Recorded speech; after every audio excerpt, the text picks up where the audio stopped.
नमस्कार। नेपाल पत्रकार महासङ्घ स्याङ्जाको आयोजनामा भएको यो भ्रमणको सन्दर्भमा आज एउटा सानो भिडियो राखिरहेको छु म। हामी गलेङबाट यसरी बिदाई भएका थियौँ भ्रमणका लागि।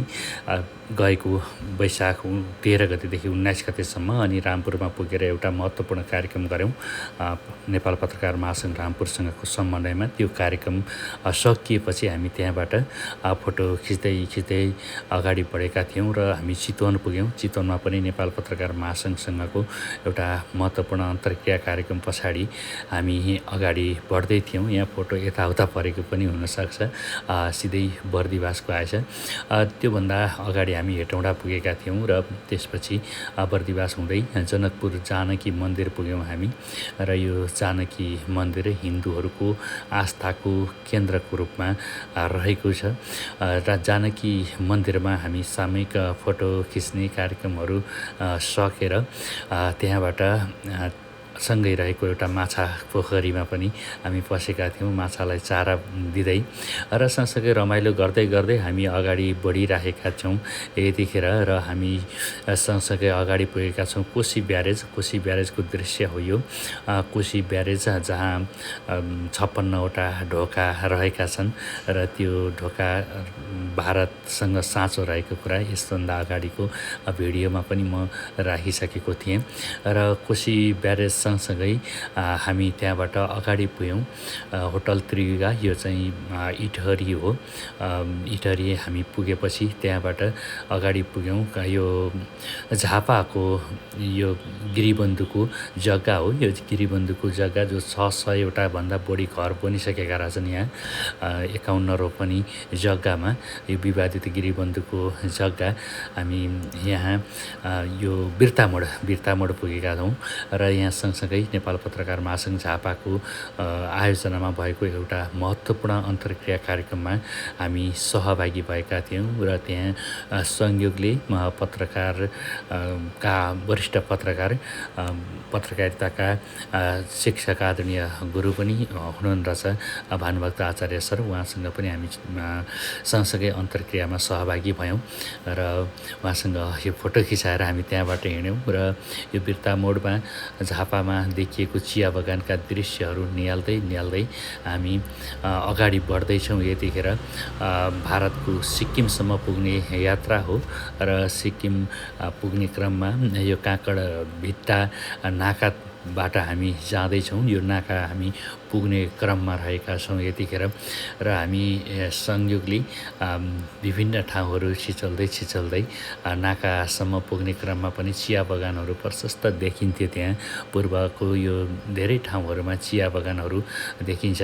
र हामी संयोगले नाकामै पुगेछौँ, अगाडि पुगेछौँ र हामी फेरि रिटर्न भएर आएका थियौँ। त्यहाँ यो पास लिएर जानुपर्ने पहिल्यै पुगेछौँ अनि त्यसपछि पासको व्यवस्था मिलाएर हामी पारी गइसकेका छौँ यतिखेर। र यो चाहिँ सिलगढी भारतको दृश्य हो। भारतको सिलगढी हुँदै हामी सिक्किम जाँदै थियौँ र सिलगढीको दृश्य केही फोहोरहरू पनि देखिएको थियो। र त्यहाँ जङ्गलमा हामीले फोटो खिच्दै यतिखेर सिक्किम पुगिसकेका छौँ। अहिले भने यो सिक्किममा पास बनाउनु पर्ने रहेछ त्यहाँको प्रदेशमा। र पास बनाएर हामी पुगेर अनि त्यहाँको गान्तोकको राजधानी सिक्किमको राजधानी गान्तोक हो। यो चाहिँ गान्तोकमा हामी पुगेका थियौँ र यहाँ निकै विकसित भएको देख्यौँ हामीले सिक्किमको राजधानी गान्तोक चाहिँ। त्यहाँ व्यवस्थित ठाउँहरू, पार्किङहरू र अरू सबै बजार पनि व्यवस्थित रहेको हामीले पायौँ।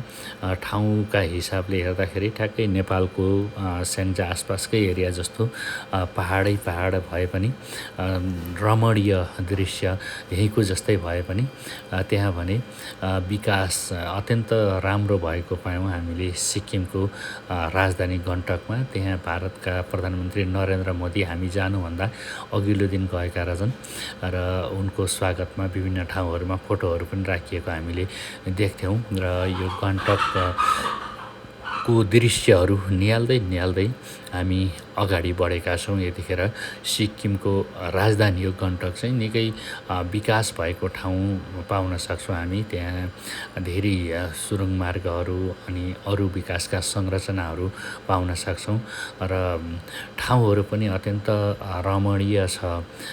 हरियाली चाहिँ यतैको हाम्रो पहाडकै क्षेत्रको जस्तो हरियाली छ, मात्रै फरक के भने त्यहाँ अलिकति बढी विकास भएको छ, हाम्रो ठाउँहरूमा कम विकास भएको छ।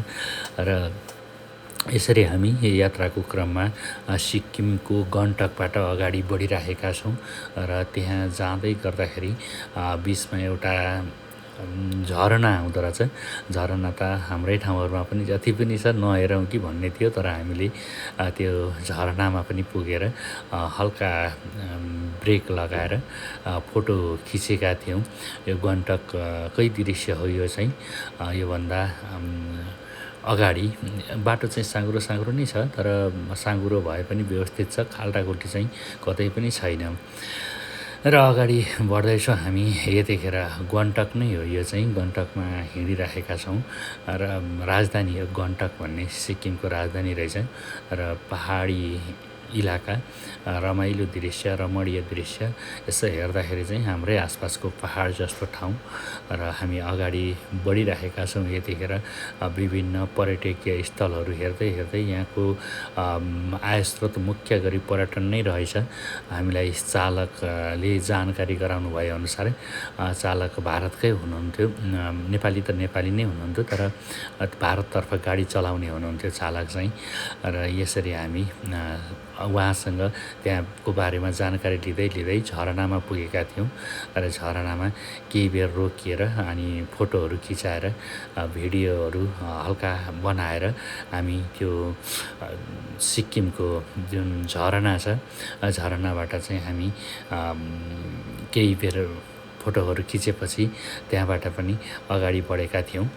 र सँगसँगै अगाडि जाँदाखेरि हामीलाई त्यहाँ गाइड तथा सवारी चालकले ठाउँहरूको बारेमा जानकारी गराउँदै हुनुहुन्थ्यो। र यसपछि हामी गण्डकमै रहेको गणेशटकतर्फ अगाडि बढिरहेका छौँ।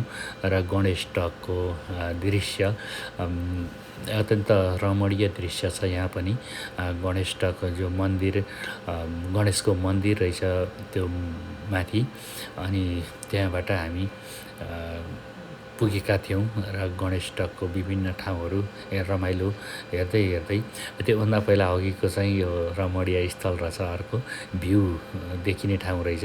गणेशटक नपुग्दै Tashi view point, Tashi view पोइन्टमा हामी थियौँ। र त्यसपछि बल्ल हामी गणेशटकतर्फ अगाडि बढेका हौँ। सँगसँगै गणेशटकमा गणेशको मन्दिर रहेछ, अनि गणेशको मन्दिर व्यवस्थित थियो र त्यहाँबाट बाहिर पनि सिनहरू त्यस्तै राम्रो देखिन्थ्यो। अनि बजारहरू पनि देखिने र पहाडको क्षेत्रहरू अत्यन्त हरियाली दृश्यहरू पनि देखिन्थ्यो। र त्यहाँ एउटा मन्दिर रहेछ, भित्रैबाट चाहिँ फोटो खिच्न नपाइने, तर बाहिरबाट चाहिँ जुम गरेर खिच्न मिल्ने खालको रहेछ। र यो गणेशटककै मन्दिरबाट खिचिएको रमणीय दृश्य हो। गणेश मन्दिर हो खासमा, गणेशटक भनिँदो रहेछ। र त्यहाँ नेपाली भाषीहरू देखिने धेरै ठाउँ सबै हामी हिँड्दै गर्दाखेरि जो हुन्छ, त्यहाँका प्रहरीदेखि लिएर व्यवसायीहरू, व्यापारीहरू, सबै व्यक्तिहरू चाहिँ नेपालीमा बोल्दा रहेछन्। यो माथिबाट देखिएको दृश्य हो। अनि हामी गणेशटकबाट पनि फर्किसकेका छौँ र गण्डकको जो राजधानी हो त्यतातिरै आएका छौँ र हेर्दैछौँ त्यहाँका रमणीय दृश्यहरू। र बाटोहरू अलिकति साँघुरो साँघुरो भए पनि व्यवस्थित नै छ बाटो चाहिँ।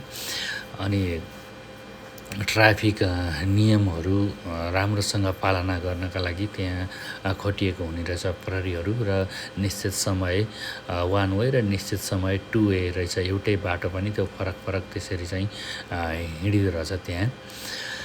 र यसरी हामी अगाडि बढ्दै थियौँ। अहिले चाहिँ टु वे हो र हिँड्दै गर्दाखेरि रुखहरू, जङ्गलहरू यहीँको पहाडको जस्तो लाग्ने सबै ठाउँहरू यसरी नै अगाडि बढ्दै हेर्दै हेर्दै हामी हिँडिरहेका छौँ। यो सिक्किमकै गण्डककै दृश्य हो। त्यसपछि हामी एमजी रोड भन्ने रहेछ यहाँ, एमजी रोडमा पुग्नका लागि हामी यतिखेर हिँडिरहेका छौँ एमजी रोडतर्फ। एमजी रोड चाहिँ सिक्किम गण्डकको सबैभन्दा महत्त्वपूर्ण बजारको रूपमा रहेको रहेछ। नेपालको ठमेल जस्तै टाइपको पर्यटनहरू घुम्ने त्यो ठाउँ रहेछ। हामी त्यतैतर्फ अगाडि बढिरहेका छौँ यतिखेर। त्यो दृश्य बिचबिचमा साँघुरो बाटो हुँदाखेरि घरिघरि जाम परेको पनि देखिँदो रहेछ ठाउँमा। र गाडीहरू धेरै पर्यटकका गाडीहरू नै देखिँदो रहेछन्। अनि पर्यटकहरूको आकर्षण सिक्किममा बढी नै छ। धेरै ठाउँबाट पर्यटकहरू त्यहाँ जाने गरेको हामी पाउन सक्छौँ। र एउटा विद्यालय पनि रहेछ र विद्यालयमा स्कुले बच्चाहरूलाई छोडेको हामी देख्न सक्छौँ। र सँगसँगै अगाडि गइसके पछाडि यहाँबाट अब हामी गाडी राखेर हिँड्दै एमजी रोडतिर जान्छौँ। र एमजी रोड पर्यटन प्रवर्धनका लागि राम्रो ठाउँ, बजार क्षेत्र मानिदो रहेछ। र त्यहाँतिर हामी अगाडि पुगिसकेका छौँ यतिखेर। र हामी गएको ठाउँहरूमा एमजी रोड हो यो। र यहाँ फोटोहरू खिच्ने अनि घुम्ने विभिन्न पर्यटकीय कुराहरू, महात्मा गान्धीको त्यहाँ तस्बिरहरू, जो भारतमा चाहिँ महान मानिन्छ महात्मा गान्धीलाई, त्यो अवस्थाबारे हामीले जानकारी लिएका थियौँ। र केही बजार गर्न मन लाग्यो भने त्यता बजारहरू पनि राम्रो बजारहरू पाइँदो रहेछ। हामी 3 अध्यक्ष हौँ। त्यसपछि त्यहाँ अगाडि विभिन्न संरचनाका पर्यटकका लागि आकर्षक कुराहरू त्यहाँ राखिएको रहेछ। र यो महात्मा गान्धीको शालिग सँगसँगै हामी ती सबै पर्यटकीय एमजी रोडका पर्यटकीय स्थलहरू हेरेका थियौँ। र यो पर्यटकीय स्थलहरू हेर्दै हामी सिक्किमको मुख्य बजार गण्डक, राजधानी गण्डक र राजधानी गण्डकको पनि मुख्य बजार यो देख्न सक्छौँ हामी एमजी रोड। यहाँ हामी जानुभन्दा अघिल्लो दिन भारतका प्रधानमन्त्री नरेन्द्र मोदी त्यहाँ जानुभएको थियो र जानुभएको रहेछ। र हामी त्यो सबै सकेर एमजी रोड घुमघाम सकेपछि सिक्किमबाट फर्किँदैछौँ हामी यतिखेर। र ओह्रालो बाटो छ, डाँडाकाँडा सबै छ र सुरुङ मार्गहरू पनि छ ठाउँमा। अनि त्यसपछि हामी त्यसबाट पनि अगाडि बढिरहेका छौँ। त्यहाँ रेलका लागि बनाइएको बाटोहरू पनि देख्न सक्थ्यौँ हामी जाँदै गर्दाखेरि चाहिँ। रेलको लागि सुरुङ अनि ठुलो पुलहरू पनि बनाइएको छ। र केही ठाउँहरू पहाडी ठाउँहरूमा साना झुप्राहरू पनि देख्न सक्छौँ हामी सिक्किमबाट फर्किँदै गर्दाखेरि। त्यो बाटोमा हामी फर्किँदै गर्दा पानी पनि पर्यो र पानीले केही हामीलाई असर पनि गरेको थियो। जति हेर्न खोजेको त्यसमा अलिअलि डिस्टर्ब गरेको थियो फर्किँदै गर्दा चाहिँ। र सिक्किम हामीले सकेर फर्किँदैछौँ यतिखेर। लगभग सिक्किम अब टुङ्गिनै लागेर छ। अनि हामी त्यहाँबाट अगाडि बढ्दैछौँ। पानीले अलिकति बढी नै डिस्टर्ब गरिरहेको रहेछ हामीलाई। सिक्किममा हामी पुगेको रेकर्ड हो यहाँ छोड्नुपर्छ। यो सिक्किमको अन्तिम भाग हो। यहाँबाट हामी छोडेर फर्किरहेका छौँ र अगाडि बढ्दैछौँ हामी। अब हामी क्रमशः त्यो टिस्टा नदी हो छेउमा देखिएको टिस्टा नदी, जो पहिले नेपालको सिमाना थियो। र त्यहाँ हामी टिस्टा नदी आउन लाग्दा खाना खाएर अनि अगाडि बढेका छौँ। अनि टिस्टा नदी हो यो, नदीको पुल हो। यहाँबाट रेलको लागि ठुलो पिल्लरहरू बनाइएको रहेछ। र पहिलेको नेपालको सिमाना यो टिस्टा नदीसम्म थियो। धेरै नै क्षेत्रफल छ यहाँ। र यो ठाउँ हामी पुग्दै गर्दाखेरि अलिकति भावुक पनि भयौँ। धेरै क्षेत्र नेपालले गुमाएको थियो सन्धि हुँदाखेरि। र त्यसपछि हामीले त्यहाँ त्यो टिस्टा नदीको बारेमा यति टाढासम्मको सिमाना यो टिस्टा नदी जहाँ 16वटा यसमा विद्युत पावर हाउसहरू बनाएको रहेछ नेपालको यो कालीगण्डकी जस्तो यो कालीगण्डकी भन्दा पनि ठुलो नदी रहेछ यहाँ चाहिँ र 16 ठाउँमा बाँध बाँधेर यहाँबाट बिजुली निकालिएको रहेछ र यो ठाउँ हो टिस्टा नदी पश्चिम किल्ला काङ्गडा पूर्वमा टिस्टा पुगेथ्यौँ कुन शक्तिको सामुमा कहिले हामी झुकेथ्यौँ भनेर यो जो सिर्जना छ यसैको सम्झना आयो त्यहाँ पुग्दाखेरि झुक्न त झुकेनौँ तर टिस्टासम्म हाम्रो भएन यो फिर्ता चाहिँ आउन सकेन यो भारत कही भागमा छ अहिले र त्यहाँबाट हामी अगाडि लागेका छौँ यतिखेर र दार्जिलिङ आइपुगेका छौँ दार्जिलिङमा आउँदासम्म पानी परिसकेका छ राम्रैसँग र यो दार्जिलिङको दृश्य हो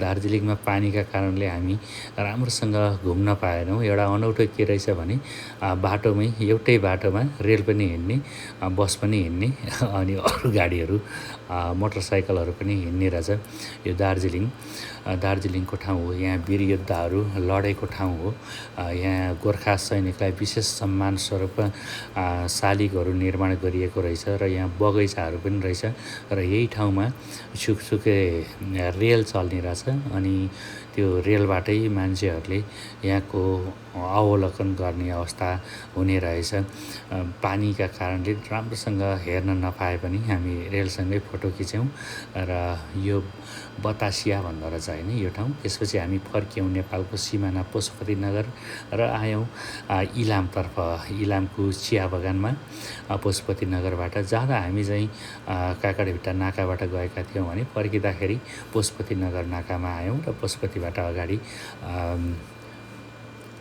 चिया बगान जो कन्यामको चिया बगान हो इलामको पनि कन्याम चिया बगानका लागि अत्यन्तै चर्चित ठाउँ रहेको छ यहाँ डाँडाभरि वारिपारि जताततै चिया देख्न सक्छौँ हामी यहाँ यो दृश्य हामीले केही दृश्यहरू कैद गऱ्यौँ जति आए पनि जति हेरे पनि जति बसिराखे पनि यो नअगाइने ठाउँ छ यो चाहिँ अत्यन्त रमणीय सुन्दर दृश्य छ यो चिया बगानको हामीले यो भिडियोमा अलिकति स्किप गर्दाखेरि चाहिँ त्यति राम्रो चाहिँ भइरहेको छैन त्यहाँ हामी घोडा चढ्ने कार्यक्रम पनि रह्यो घोडा चढेका थियौँ त्यहाँ र त्यहाँ ड्रेस पाइँदो रहेछ त्यो ड्रेस लगाएर अनि घोडा चढ्ने अनि त्यो रमणीय दृश्य चिया बगानको दृश्यहरू हेर्ने जताततै त्यो गर्दै गर्दै हामी त्यहाँ सकेर फेरि पनि विभिन्न दृश्यहरू खिच्दै कन्यामको चिया बगान जो बसिराख्न मन लाग्ने ठाउँ हो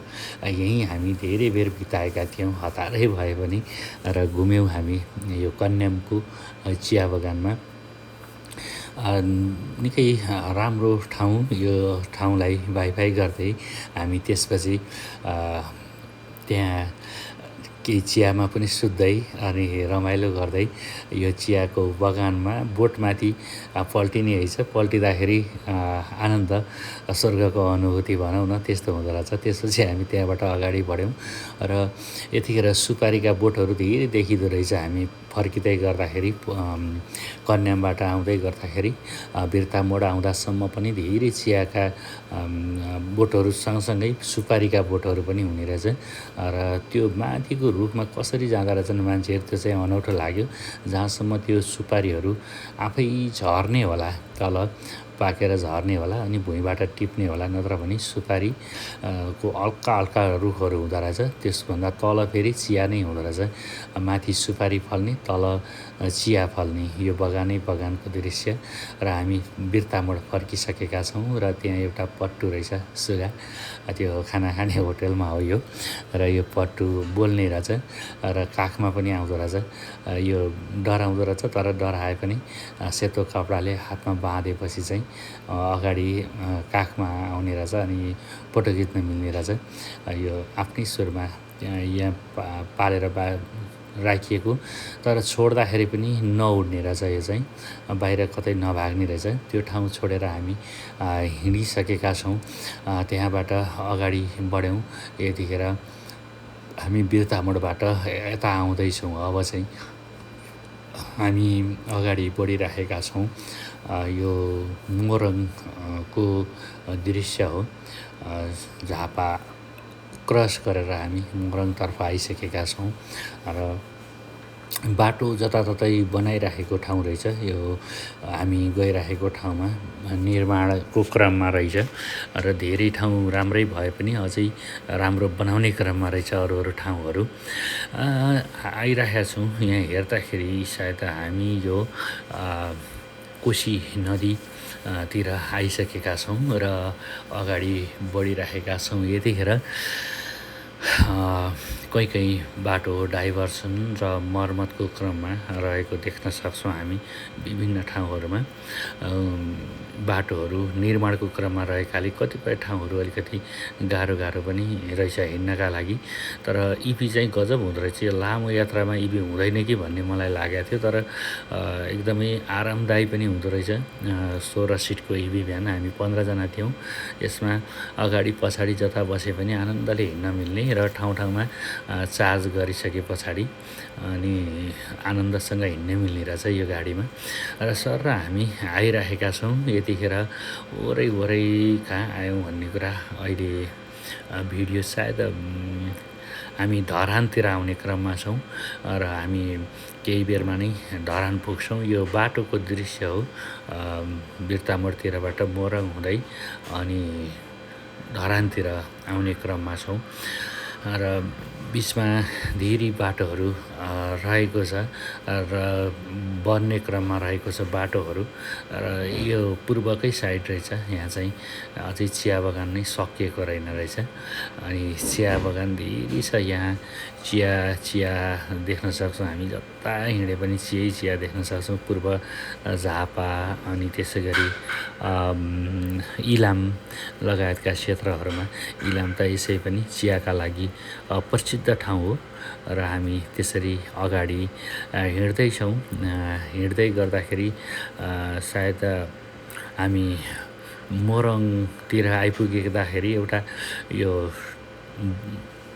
के भन्छ टेम्पो पल्टिएको दृश्य देख्यौँ। अनि त्यसपछि हाम्रो गाडी रोकेर त्यो टेम्पोलाई सहयोग गरेर उठाउन सहयोग गऱ्यौँ हामीले र त्यहाँ ड्राइभर चालकले धन्यवाद ज्ञापन गर्नुभयो।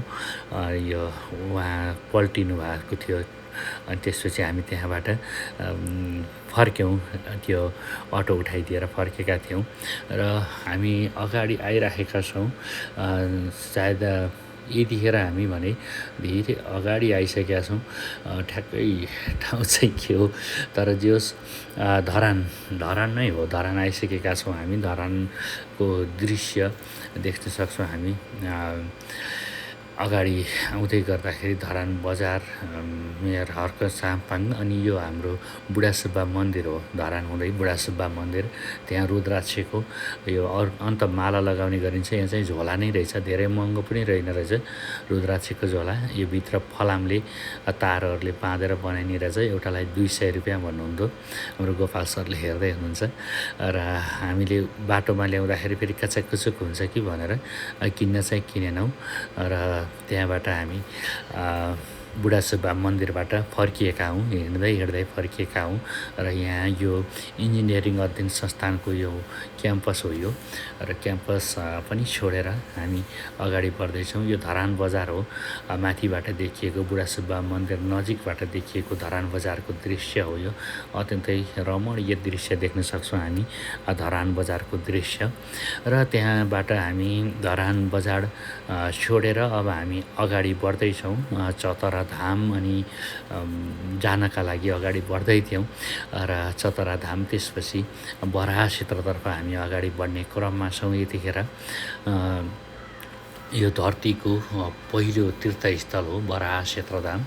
चतरा हुँदै हामी बराह क्षेत्र पुगिसकेका छौँ र यो बराह क्षेत्र भित्र पूजापाठहरू गर्ने हुँदो रहेछ र अत्यन्त राम्रो रहेछ यो ठाउँ पनि। बराह क्षेत्र धाम एकपटक पुग्नुपर्ने ठाउँ रहेछ र यो कोशी नदीको तीरमा रहेको छ। कोशी सबै नदीहरू मिसिसकेको ठाउँ हो यो चाहिँ कोशी नदी र यसकै आडमा रहेको छ बराह क्षेत्र मन्दिर।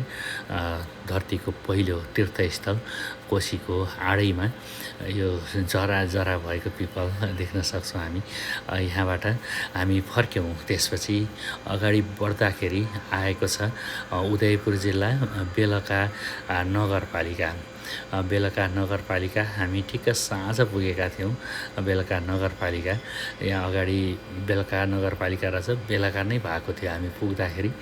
यसरी हामी अगाडि बढेका छौँ र राति पास बसेको होटल हो यो। अनि यो उदयपुरको कटारी बजार हो। अनि कटारी बजार त्यहाँ चाहिँ एउटा यो नदीबाट डाइभर्सन ल्याएको मरण डाइभर्सन आयोजना हो। त्यसबाट हामी अगाडि रमाइलो गर्दै अगाडि आएका छौँ। उदयपुरको गाईघाट बजारबाट हामी यो चाहिँ नारायणी नदीमा आइपुगेछौँ यतिखेर। भिडियो यताउता भएको छ ठाउँमा चाहिँ। नारायणी नदीमा बोटिङ गर्नका लागि हामी साँझ पनि परिसकेका थियो र नारायणी नदीमा गाडी चार्ज गर्न दिएर हामी नारायणी नदीमा बोटिङ गर्न पुग्यौँ र रमाइलो नै हुँदो रहेछ यहाँ पनि। त्यहाँ भन्नुहुन्थ्यो अरू सबैमा भाडा बढे पनि हाम्रो बढाएको छैन भन्दै हुनुहुन्थ्यो। 250 लाग्दो रहेछ यहाँ चाहिँ यो बोटिङ गरेको। र यो ठाउँमा हामी बोटिङ गऱ्यौँ। एकैछिन रमाइलोसँग आफै बोटिङ गऱ्यौँ, रमाइलो गऱ्यौँ। अनि त्यसपछि यहाँ बोटिङ सकिसकेपछि फेरि माथि पुलमा पनि आएर अनि पुलबाट पनि यो तल बोटिङ अरूले गरिराखेको दृश्य पनि हामीले खिचेका थियौँ। यो बोटिङ गर्ने ठाउँ हो र यहाँ फोटो खिचिएको थियो र यो चाहिँ माथिबाट खिचिएको हो। अरूले बोटिङ गरेको यो डुङ्गाहरू अलिअलि डर पनि लाग्दो रहेछ। बाँकी चाहिँ रमाइलो बढी हुँदो रहेछ बोटिङ गर्दाखेरि। तपाईँलाई फुर्सद छ भने यो ठाउँमा तपाईँ पनि जान सक्नुहुन्छ बोटिङ गर्नका लागि, घुम्नका लागि। र यहाँ नारायणीको बोटिङसँगै लगभग हाम्रो भ्रमण अब फर्किने काम मात्रै बाँकी रहेको छ। अब हामी त्यसपछि साँझ परिसकेको थियो अनि हामी फर्किने क्रममा रहेका छौँ। नेपाल पत्रकार महासङ्घ स्याङ्जाको यो टोली। Thank you.